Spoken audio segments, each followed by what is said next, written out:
Doctor ortho, अब दर्द भी घुटने टेकेगा। दिल्ली विधानसभा चुनाव में वोटिंग होने के बाद आम आदमी पार्टी ने सोचा नहीं था वो चुनाव हार जाएगी, लेकिन एक बार फिर प्रधानमंत्री नरेंद्र मोदी का मैजिक और अमित शाह की रणनीति हरियाणा के बाद दिल्ली में भी काम कर गई। देश की राजधानी दिल्ली, जहां पर 5 फरवरी को 70 विधानसभा सीटों के लिए मतदान शुरू हुआ और शनिवार की सुबह सुबह रुझान आना शुरू हुए, तो बोल सकते हैं बीजेपी के दफ्तर पर कार्यकर्ताओं का जश्न देखने को मिल रहा था और पार्टी के सभी सीनियर लीडर खुश थे। लेकिन उससे ज्यादा बीजेपी के नेताओं को खुशी जब हुई जब ये रुझान नतीजों में तब्दील हो गए और पूरे 27 सालों के बाद दिल्ली विधानसभा में बीजेपी ने अपनी एंट्री कर ली। बीजेपी ने इस बार विधानसभा चुनाव में आम आदमी पार्टी को पूरी तरह से डैमेज कर दिया। आम आदमी पार्टी के सबसे बड़े चेहरे अरविंद केजरीवाल को हराया, पूर्व डिप्टी सीएम मनीष सिसोदिया को हराया। बोल सकते हैं विरोधी दल के सबसे बड़े चेहरे केजरीवाल और सिसोदिया, इन्होंने खुद भी नहीं सोचा था कि वो चुनाव हारेंगे, लेकिन बीजेपी की रणनीति और पार्टी कार्यकर्ताओं की मेहनत के बल पर बीजेपी ने ये काम कर दिखाया। हालांकि दिल्ली के चुनाव में हरियाणा के मुख्यमंत्री नयाब सिंह सैनी ने भी तमाम रैलियां और रोड शो किए। उन्होंने पार्टी के नेताओं के साथ मिलकर केजरीवाल के खिलाफ रणनीति बनाने में कोई कसर नहीं छोड़ी, चाहे यमुना घाट पर जाके पानी पीने की बात हो या फिर शराब घोटाले के आरोपों को जनता के बीच रखने की बात हो। हरियाणा के मुख्यमंत्री नयाब सिंह सैनी भी दिल्ली चुनाव में मुख्य भूमिका में नजर आए और दिल्ली में पार्टी की जीत के बाद उन्होंने कार्यकर्ताओं और अपने करीबियों के साथ मिलकर जश्न मनाया, साथ ही सभी को जलेबियां भी बांटी। मुख्यमंत्री नयाब सिंह सैनी ने कहा, दिल्ली की जीत का श्रेय पीएम मोदी को जाता है। साथ ही उन्होंने बोला कि दिल्ली की जनता ने केजरीवाल की झूठ की राजनीति को नकार दिया है और इस बार के विधानसभा चुनाव में बीजेपी पर दिल्ली वालों ने भरोसा जताया है। दिल्ली में एक ऐसी सरकार जो झूठे सजाबाग तो दिखाती थी, बात तो बहुत ऊंची करती थी, परंतु दिल्ली के लोगों को जो मोदी जी ने योजनाएं चला रखी थी उनसे भी वंचित किया हुआ था। दिल्ली के आम व्यक्ति, दिल्ली का गरीब व्यक्ति, अगर दुर्घटनावश किसी को कोई बीमारी आ जाती थी या कोई दिक्कत आ जाती थी,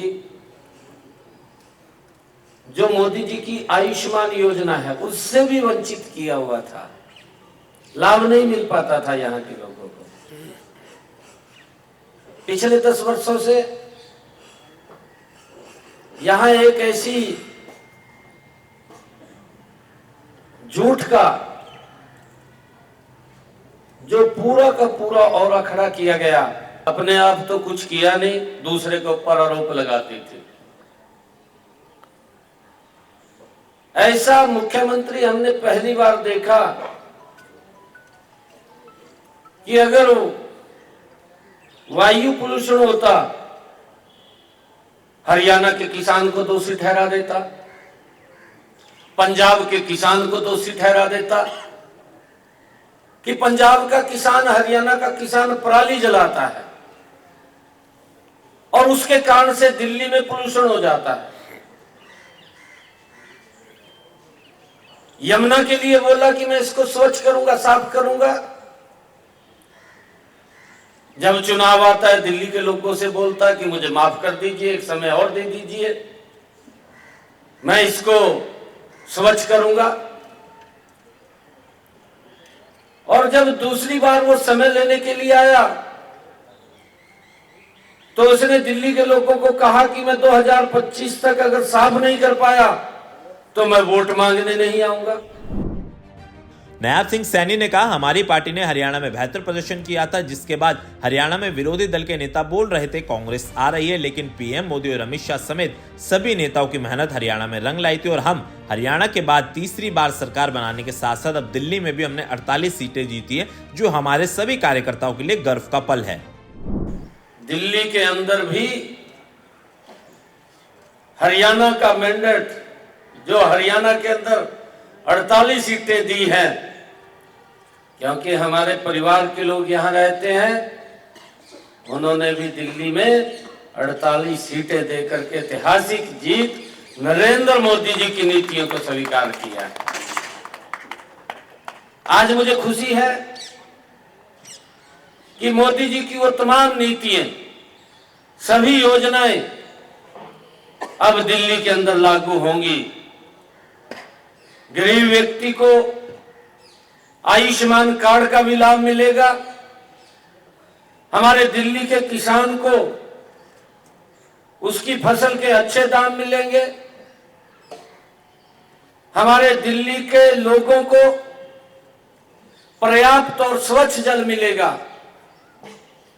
यह गारंटी अगर किसी की है, यह नरेंद्र मोदी की गारंटी है। बहरहाल बीजेपी ने दिल्ली जीत ली है, लेकिन अब सबके मन में यह सवाल है, दिल्ली में बीजेपी से सीएम का चेहरा कौन होगा। हालांकि मुख्यमंत्री को लेकर भी दिल्ली में कई नाम आगे चल रहे हैं, जिसमें प्रवेश वर्मा, मनजिंदर सिंह सिरसा, हरीश खुराना जैसे नाम शामिल हैं। लेकिन हमेशा की तरह क्या इस बार भी प्रधानमंत्री मोदी सबको चौंकाने वाले हैं, क्योंकि बीजेपी की हमेशा से रणनीति होती है, जो कोई नहीं सोचता वो उससे अपना चेहरा बना देते हैं। क्या दिल्ली में भी ऐसा होने वाला है? नई दिल्ली से चैनल 4 न्यूज दिल्ली एनसीआर के लिए अंकिता शुक्ला की रिपोर्ट। डॉक्टर ऑर्थो, अब दर्द भी घुटने टेकेगा।